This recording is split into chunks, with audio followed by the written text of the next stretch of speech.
Selamat pagi, selamat kembali belajar dengan Ibu Tinar di materi pelajaran menata produk. Topik kita hari ini adalah pencegahan kehilangan barang pada toko. Cara pencegahan untuk menanggulangi kehilangan pada barang toko terdiri atas dua cara, yaitu cara internal dan eksternal. Mari kita lihat penjelasan lebih detail sebagai berikut. Tadi di slide pertama sudah dikatakan bahwa cara menanggulangi kehilangan di toko itu dua cara internal dan eksternal. Cara internal dan eksternal yaitu cara yang dilakukan oleh toko baik dari dalam toko itu sendiri maupun dari luar toko tersebut. Kita perhatikan bagaimana menanggulangi secara internal. Baiklah, kita lanjutkan bagian internal. Berikut ini merupakan beberapa cara pencegahan untuk menanggulangi kehilangan pada barang toko secara internal. Yang pertama adalah operasional shrinkage. Operasional shrinkage ini bisa dilakukan dengan cara sebagai berikut. Lakukan setiap pekerjaan secara teliti dan benar pada kesempatan pertama. Jadi kita pada setiap melakukan pekerjaan pergantian shift dari shift yang pertama ke kita harus benar-benar meneliti keadaan barang, apakah posisi barang, jumlah barang, jenis barang yang kita terima dan atribut barang tersebut dalam keadaan utuh. Karena kesalahan daripada orang lain apabila ditemukan di dalam keadaan di jam operasional kita, kesalahan tersebut menjadi tanggung jawab kita. Oleh karena itu, supaya mengurangi tanggung jawab kita terhadap kesalahan yang kita tidak lakukan, kita perlu bekerja secara teliti dan seksama dengan benar. Yang berikutnya adalah melakukan personal annual stock, yaitu mencek barang biasanya sekali 3 hari itu dicek jumlah barang yang sudah masuk dan barang yang sudah keluar dan berapa saldonya, apakah sesuai dengan fisik, ya, apakah sesuai dengan keadaan sebenarnya. Yang ketiga, menciptakan suasana keamanan. Misalnya ada cek body bagi semua karyawan. Jadi setiap karyawan yang masuk ke lokasi operasional itu diperiksa. Tidak boleh membawa barang-barang pribadi seperti dompet, listip, bedak, itu tidak boleh. Itu harus dibuat di barang penitipan. Karena itu akan merusak sistem nantinya. Yang berikutnya, memperketat penerimaan karyawan. Karyawan yang diterima harus diseleksi dengan baik secara attitude, sikapnya. Karena setiap kesalahan dalam menerima karyawan akan merugikan perusahaan itu sendiri. Dan yang terakhir, atasan memberi contoh langsung ke bawahan apakah yang boleh dan tidak boleh dilakukan. Jadi atasan itu menjadi contoh. Jadi kalau atasannya benar menjalankan, kita pun sebagai karyawan akan lebih lagi. Dan oleh karena itu, atasan itu memiliki tanggung jawab moral untuk kemajuan daripada perusahaan itu sendiri.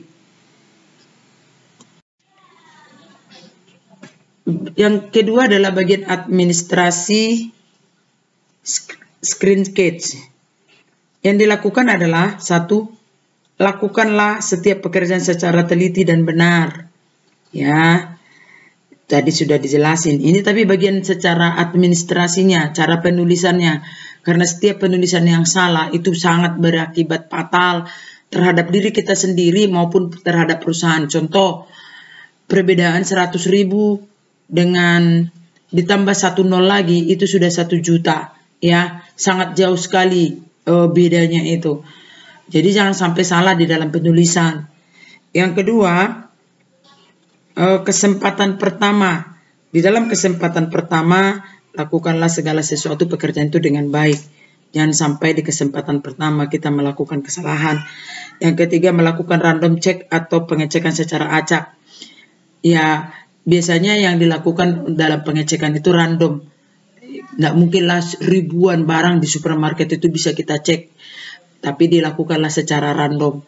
Ya, yang berikutnya adalah penghitungan dan pencatatan keluar barang masuk stock of name. Tadi sudah dijelaskan di dalam secara operasional, di dalam administrasi juga harus sesuai apakah benar pencatatannya dengan keadaan barang yang sebenarnya. Kita lanjutkan pembahasan ini di slide yang berikutnya.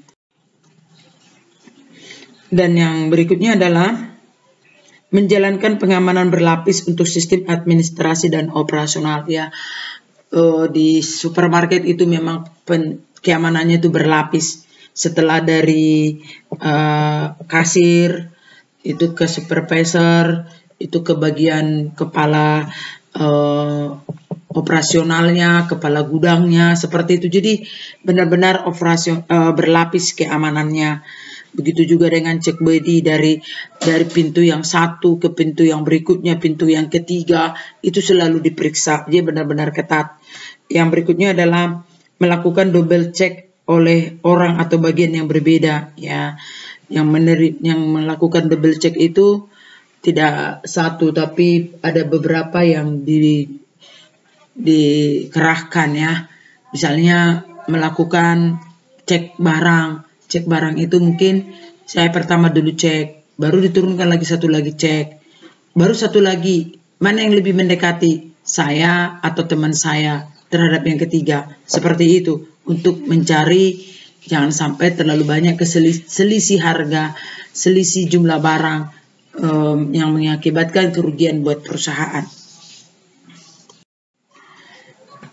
Kita sudah membahas tadi pembahasan secara internal, sekarang kita akan membahas eksternal, deteksi dan cegah pencurian oleh customer. Berikut ini merupakan beberapa cara pencegahan menanggulangi kehilangan pada barang toko secara eksternal. Ya, yang pertama kita melakukan mendeteksi dan mencegah pencurian oleh customer. 1. Karyawan tanggap akan situasi di sekelilingnya. Jadi kita harus tanggap, kita tidak boleh terlalu fokus terhadap satu hal, tetapi kita harus seperti memiliki banyak mata.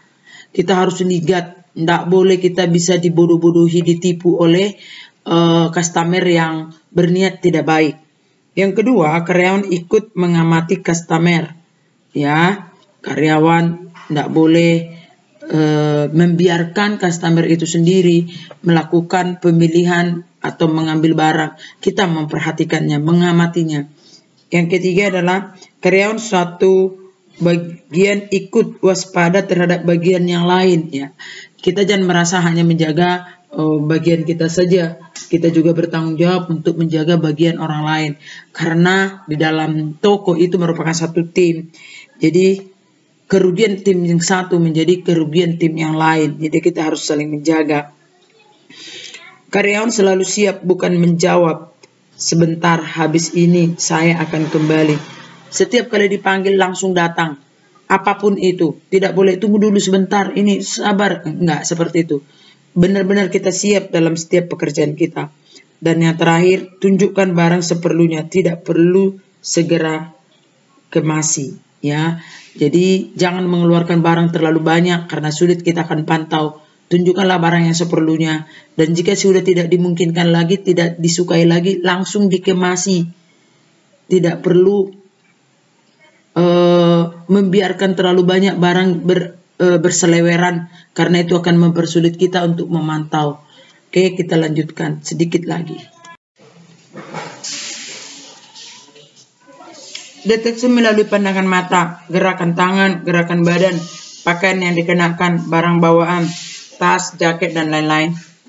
Bila perlu, sediakan layanan penitipan barang. Kenali modus-modus pencurian yang banyak ditemui di lapangan. Jadi, kita harus selalu sigap untuk melihat, mendeteksi apa-apa saja gelagat-gelagat daripada customer tersebut. Baik itu cara membawa barangnya, bawa jaketnya, bawa ranselnya, dan sebagainya.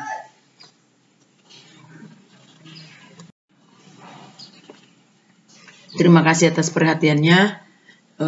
Selamat pagi. Semoga kita selalu sehat. Bisa kita berjumpa kembali. Kamsya.